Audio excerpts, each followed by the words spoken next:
No Backup Plans received a rather large overhaul in Season 21. Today, I would like to discuss the one thing they do really well, but also why I'm still not the most interested in them after the buff. While I am going to be talking about a build for them, this is going to be more of a review of the exotic as opposed to explicitly only discussing the build that I want to discuss. So No Backup Plans got completely reworked and now do the following. While using a Void subclass, rapid shotgun kills or a shotgun kill on a powerful combatant will give you an overshield. And while you have a Void overshield, shotguns deal increased damage and shotgun final blows refresh the overshield. You also get some airborne effectiveness and reload speed. So the increased damage turned out to be 35%, and that really threw people into a frenzy, so I wanted to check out what was up with that. Conditional Finality and Legend of Acreus are huge contenders for these gloves. Conditional is very, very good and very fun, and Legend of Acreus hits like a truck. And the question for this video is, what kind of damage can they really do, and how realistic is it to do that damage? This initial build that we're going to talk about focuses on abusing this damage for very short burst windows. Before we continue, another shout out to our partner over at Mobilytics. They're going to have the full build that I discuss here on their website, so you can follow along with the recommendations that I'll be making here, all in one place, in addition to all of the other builds, like the ARC builds that I've discussed, plus builds from other creators as well. The link to the build is in the description. For our aspects, we are going with Bastion and Offensive Bulwark for this main setup. Bastion is going to provide the instant overshield that we're going to want when challenging big targets, and Bulwark just makes the most sense to combo with Bastion. In terms of fragments, we don't have too many overshield focused things, and I think we're going to end up using some pretty frequently used fragments just because they're really good overall. For example, Starvation, aka the ability to get Devour, is just too good to give up on most Void builds in general, and the same goes for Persistence to a lesser degree, increased duration on Devour and our overshields.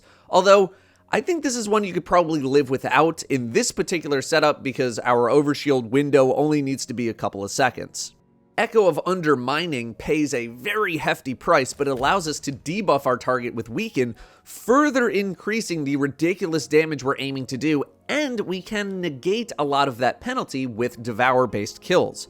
Instability works out well since we should be getting a lot of grenade energy from our Devour procs, although if you're only using your grenade for big targets, then Instability is not as necessary, but still strong nonetheless. Vigilance is obviously one to consider, and it is one that I would include in most other setups for these gloves, but for the setup that I'm focused on right now, it's not as necessary. We are going to want to get some decent use out of our melee ability, because it also gives an overshield, so Echo of Provision, getting melee energy on grenade hits, also quite viable. Stats-wise, High Resilience is always a given for our class ability and damage resistance. Discipline isn't a bad idea, but we should be okay on that as long as we keep up Devour, and the same kind of goes for Recovery. You're not going to need that much because you should be killing things and healing from Devour.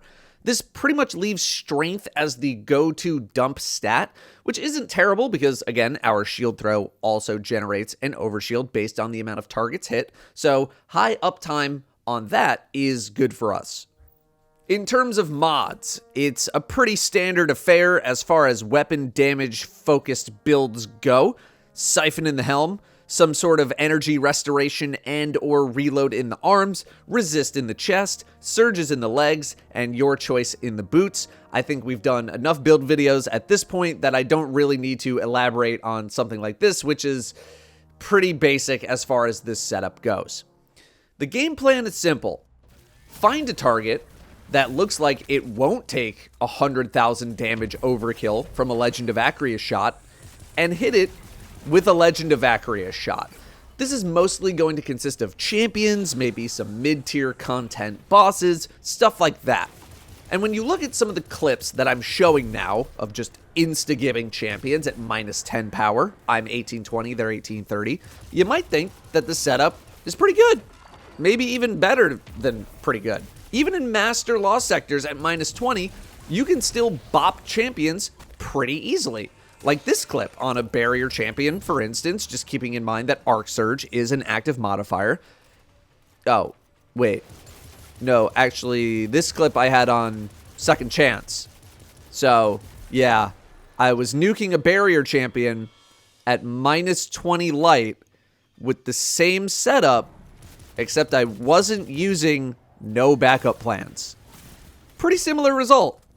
I might not kill the champion outright, but I can still finish them with a finish, which is still the exact same amount of ammo spent.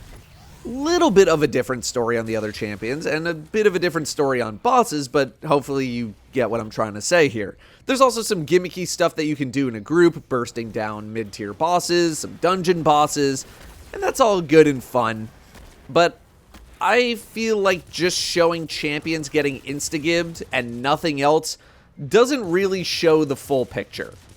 This is also day 6 of me waiting for lost sectors to find one that was a little more accepting of a build like this. Now, I will say that in those previous few days that I was trying to play a bit more in the spirit of the exotic, which to me is a very heavy run and gun, hyper aggressive setup where you're maintaining an overshield, hopping from target to target, not this burn everything on one champion type setup.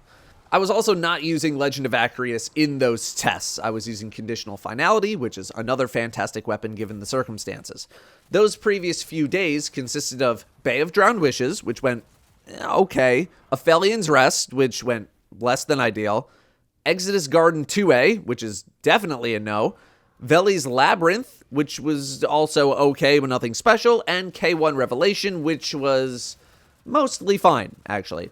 As I'll discuss, a lot of this build can hinge on which lost sector is active for the day. To me, this burn everything on a champion style of play isn't really in the spirit of what I think no backup plans is supposed to be like. And originally I had this whole thing written out that I scrapped because ultimately what matters is where these gloves or this build perform the best and or fit into the meta. And after a lot of trial and error, this is close to the best use case. Drop a bastion wall next to a champion or a big target and wail on it, hoping that your overshield doesn't go away. Combined with multiple titans for a more gimmicky experience. And that's kind of it in my eyes. Did I enjoy using this build? A little bit, yeah, but am I in a big hurry to rush back to it if I'm in something like solo play or outside of any sort of gimmicky group play? Not really. So why doesn't the spirit of no backup plans really work out in the game for most setups? Well, to me it has to do with overshields and just their current state. If you're in content where your overshield can stay active or can be rapidly refreshed often enough to keep it up on a near permanent basis, then the content you're doing is probably not that difficult to begin with and any kind of build is going to work. If you're in content where you can't maintain that overshield, then you're not gaining the benefits of the exotic. Overshields give 50% damage resistance, which is really high, but they don't have that much total health. If you're in legend or higher content, it's difficult to sustain your overshield without a significant amount of refresh opportunities or without a significant amount of playing around corners and hiding, which again, not really in the spirit of no backup plans. Now, fortunately, in Season 21, we do have those opportunities, which I'm going to elaborate on. And even outside of Season 21, those opportunities are there, although a bit more limited. But this is why the setup I showed is the one that I chose to show. It's a lot easier to work within a 3 to 5 second window on a specific target versus trying to keep your overshields up forever. Within Season 21 are 3 Void perks from the artifact. Killing a target that has a Void debuff makes a Void breach, picking up a breach gives an overshield, and picking up a breach gives your next Void weapon attack an AoE weaken pulse. Although I feel like this perk doesn't do anything sometimes, like the pulse will go off but nothing happens, but I'm not going to elaborate on that too much. Hopefully it gets fixed. This is designed to chain over and over, supplying you with an infinite loop of breaches. Repulsor Brace comes to mind. Killing a target with a Void debuff gives you an overshield. Very similar concept. We also have Destabilizing Rounds, which when combined with the Season 21 perks is pretty good, as it can lead to an overshield to activate no backup plans. However, you're not guaranteed an overshield from this combo every time, as Volatile is a one-time proc. If you proc Volatile and then the target doesn't die and then you just kill it with an auto rifle, you're not getting an overshield. There are 3 guns in the game that can roll with both Repulsor and Destabilizing. Age-Old Bond from Last Wish, Nessa's Oblation from Root of Nightmares, and Regnant from Season 20. 2 of those 3 are from raids. And I know that farming Kali is easy, and that Root of Nightmares also kind of easy, but that is already gonna put up a barrier on this build for a good chunk of people. Also, Age-Old Bond is like, it's okay, you know? It's nothing special. If it weren't for these perks, we wouldn't even be mentioning it. Now, Nessa's Oblation fits right in with this build because rapid shotgun kills give overshield as well. So this is completely self-sufficient until you realize that you're burning a ton of special ammo on red bar dinky enemies, which is just the most ridiculous overkill for most targets in most activities, and is really just a waste of ammo. If we use Age-Old Bond and maybe combine it with something like Echo of Instability and or Undermining to further increase our debuff potential, then you are just going to be littering Void Breaches everywhere, which is really convenient for the build. But you will also just be generating your own overshield through Repulsor Brace as well, which is fine. That's going to support us outside of Season 21.